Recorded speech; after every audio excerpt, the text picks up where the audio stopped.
இயேசுவின் அன்பின் நாமத்தினால் தேவனுடைய பிள்ளைகளாகிய உங்களை நான் வாழ்த்துகிறேன். நமது ஆண்டவராகிய கர்த்தர் கண்ணீரை துடைக்கிறவர் என்பதை நீங்கள் மறந்துவிடவே கூடாது. உங்கள் வாழ்க்கையில் எத்தனை சஞ்சலங்கள் காணப்பட்டாலும், இழப்புகள், போராட்டங்கள் காணப்பட்டாலும், கர்த்தர் தான் ஆறுதல் அளிக்கிறவர் என்பதை உறுதியாய் நம்புங்கள். உங்கள் கண்ணீர் மாறும்.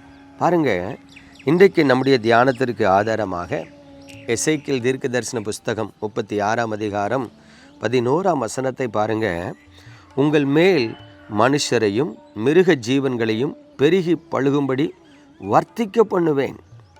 பூர்வ நாட்களில் நீங்கள் இருந்த நிலைமையில் நான் உங்களை ஸ்தாபித்து உங்கள் முந்தின சீரை பார்க்கிலும் உங்களுக்கு நற்சீர் உண்டாக்க செய்வேன். அல்லேலூயா. பிரியமான தேவனுடைய பிள்ளைகளே, உலக பிரகாரமான மனிதர்களுடைய வாழ்க்கையில் போராட்டங்களை தவிர்க்கவே முடியாது. எனக்கு ஒரு அருமையான அண்ணனை தெரியும். நல்ல சாந்த குணம் உள்ளவர்கள், எல்லாரிடத்தில் அன்பாய் பேசி பழகக்கூடியவர்கள். ஒரு நாள், தம்பி எங்கள் வீட்டுக்கு கொஞ்சம் ஜெபிக்க வரலாமான்னு கேட்டாங்க. வாரேனே அப்படின்னு சொல்லி ஒரு நாள் அவங்க வீட்டுக்கு நான் ஜெபிக்க போனேன். அப்படி அவங்க வீட்டுக்கு ஜெபிக்க போகும்பொழுது தான் அவங்க வீடை பார்த்தேன். அதாவது அவர்கள் தகப்பனார் காலங்களில் அது மகிமையாய் கட்டப்பட்ட வீடு. அந்த வீடு அவ்வளோ நேர்த்தியாக கட்டப்பட்டு இது ஒரு பணக்கார வீடு அப்படிங்கிறத இன்டைரக்டாக நம்மகிட்ட பேசுது. ஆனால் இப்பொழுது அது பராமரிப்பு இல்லாமல் அங்கங்கே உடஞ்சி தவுந்து, பெயிண்ட் கூட ஒயிட் வாஷ் பண்ணாமல், தரை தளங்கள்லாம் பேர்ந்து ஒரு மிகப்பெரிய தரித்திரத்துக்குள்ளே இருக்கிறத பார்த்த உடனே மனசுக்குள்ளே யோசித்தேன், வெளியே வரும்போது இந்த மனுஷன் எவ்வளவு அன்பாக சந்தோஷமாக எல்லார்ட்டையும் பேசுகிறாங்க, இவருக்கு என்னப்பா குறை இருக்குன்னு நினச்சோம். ஆனால் இவ்வளவு கஷ்டப்படுறாங்களா? உட்காந்து அவங்கக்கிட்ட பேச ஆரம்பித்தேன்.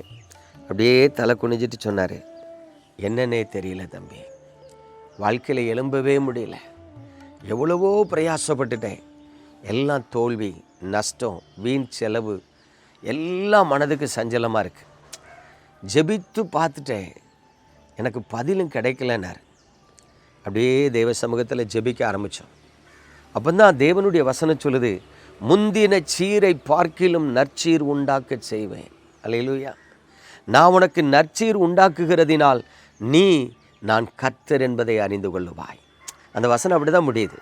இப்போ பாருங்கள், அந்த குடும்பத்துக்காக போராடி ஜெபித்தேன், பிளஸ் பண்ணி ஜெபித்தேன். ஒருவேளை என்ன அக்கிரமங்கள் மீறுதல்கள் காணப்பட்டாலும் மன்னிக்கப்படணும், உங்கள் இரக்கம் கிடைக்கணும்னு ஜெபம் பண்ணிட்டு வந்தேன். ஒரு 6 மாத காலம் இருக்கும். மறுபடியும் அவங்க என்ன ஜோமண்டைக்கு, தம்பி கொஞ்சம் வீட்டுக்கு ஜோமனை வாங்கலைன்னாங்க.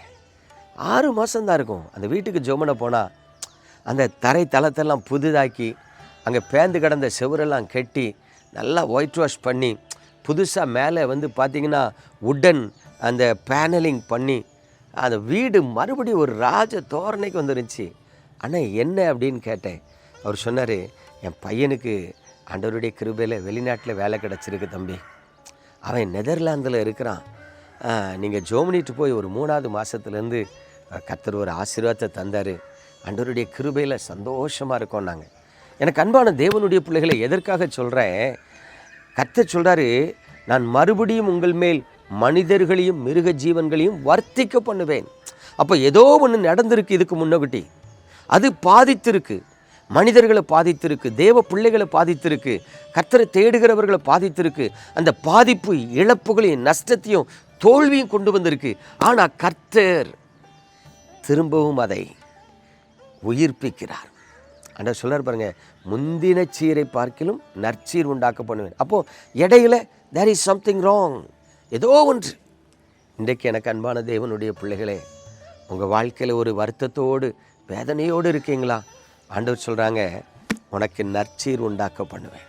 அப்போது உங்கள் கண்ணீரை துடைக்க போகிறாருன்னு அர்த்தம், உங்களை ஆசீர்வதிக்க போகிறாருன்னு அர்த்தம், உங்கள் சிறையிருப்பை மாற்றப் போகிறாருன்னு அர்த்தம், உங்களை மறுபடியும் சிறந்திருக்க பண்ணுவார்னு அர்த்தம்.